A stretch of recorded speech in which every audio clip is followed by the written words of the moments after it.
Pour bien résumer un texte, on doit d'abord comprendre quelle est l'intention de l'auteur.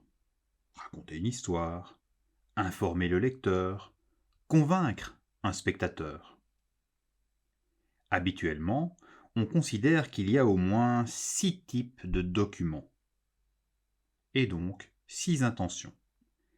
Le texte narratif raconte des histoires, des aventures, réelles ou imaginaires. Il met en scène des personnages, des héros, des anti-héros. L'intention narrative se retrouve ainsi dans les romans, les contes, les mythes, les légendes. Peut-être as-tu entendu parler des épopées. Et attention, hein, on retrouve aussi l'intention narrative dans certains poèmes, ce qu'on appelle les poèmes narratifs.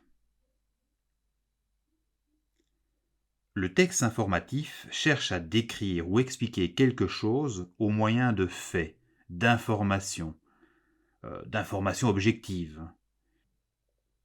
On le retrouve dans les articles scientifiques, dans des articles de presse, les documentaires bien entendu. Le texte argumentatif sert à convaincre les autres, à les persuader.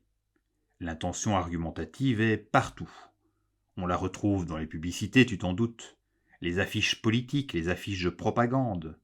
On la retrouve aussi dans des genres argumentatifs que tu devras travailler tout au long de ton parcours. Cette année, le compte-rendu critique, mais aussi dans les années à venir, la dissertation, voire l'essai. Le texte dialogique sert à retranscrire les dialogues entre personnes ou entre personnages. Personne, personne réelle, personnage, personnage fictif. Il est parfois un extrait d'un autre type de texte, par exemple le texte narratif. On retrouve en effet des dialogues dans les romans, les nouvelles, les contes. Il domine toutefois deux grands genres. Les interviews d'une part et d'autre part, le théâtre à travers la comédie, la tragédie, le drame. Le texte injonctif sert à donner des conseils, des consignes, des ordres, des étapes à suivre. Tu le devines, l'intention injonctive est mobilisée dans les livres de recettes, les modes d'emploi, et on le retrouve dans les scripts de programmation.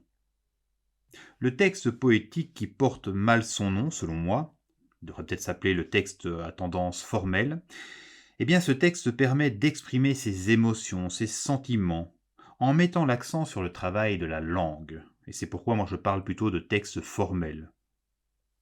Cette intention formelle, cette intention poétique, est mobilisée par des poèmes, notamment des poèmes lyriques.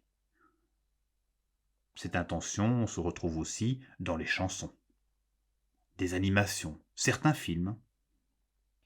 Tu trouveras sur le site Homo Numerix d'autres outils pour caractériser chaque intention.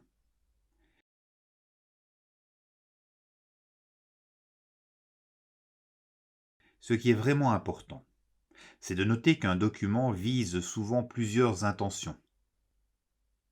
Certains documents se montrent hybrides et c'est à toi maintenant de les identifier.